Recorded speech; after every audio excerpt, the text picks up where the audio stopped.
Hello friends, welcome to my channel. মোটেও খুশি হতে পারেনি গৌতম গম্ভীর। ঘরের মাঠে 223 রান করে রাজস্থান রয়্যালসের কাছে হারতে হলো কলকাতা নাইট রাইডার্সের। এই হার হজম করতে কষ্ট হচ্ছে তার। সেই কারণে আইপিএলে ব্যবহার হওয়া বল বদলের ফেলার দাবি জানিয়েছেন কেকেআরের মেন্টর। একটি ইউটিউব ভিডিওতে আইপিএল ব্যবহৃত হওয়া বলে মুখ খুললেন গম্ভীর। ভারতে সাদা বলের ক্রিকেট সাধারণত কাকাবুড়া বলে খেলা হয়।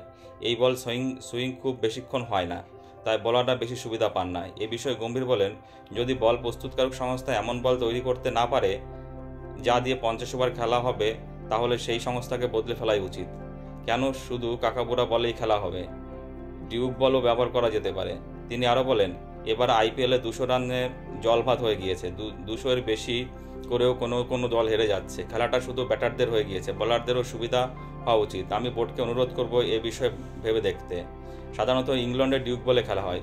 এই বল অনেক বেশিক্ষণ সুইং করে, ফলে বল একটু পুরনো হলেও বলাররা তা কাজে লাগাতে পারে। আইপিএল যেভাবে একের পর এক ম্যাচে 4-6-এর ফুলঝুরি দেখা যাচ্ছে, তা দেখেই বল সংস্থা বদলে ফেলার কথা বলছে গম্ভীর।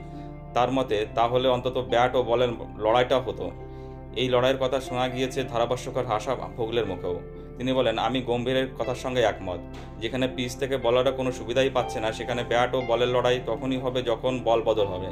ডিউক বলের সিম অনেকক্ষণ বেশি সময় ধরে থাকে, তাই পিচ পড়ে অনেক বেশি সুইং হয়। ব্যাটাররাও দেখে খেলতে হয়, চোখ বন্ধ করে ব্যাট চালালে হয় না। গম্ভীরের মতো কেউ এই বিষয়ে মুখ খুলছে দেখে ভালো লাগছে। আশা করি বোর্ড বিষয়টা ভেবে দেখবে, তাহলে ক্রিকেটের লাভ হবে। বন্ধুরা, তোমাদের কি মনে হয়, আইপিএলে বল বদল করা কি ভালো হবে? প্লিজ কমেন্টস করে জানিও। আর চ্যানেলটি ভালো লাগলে লাইক, কমেন্ট এবং শেয়ার করে দিও এবং সাবস্ক্রাইব করে দিও বন্ধুরা। সবাই ভালো থাকবে, ধন্যবাদ।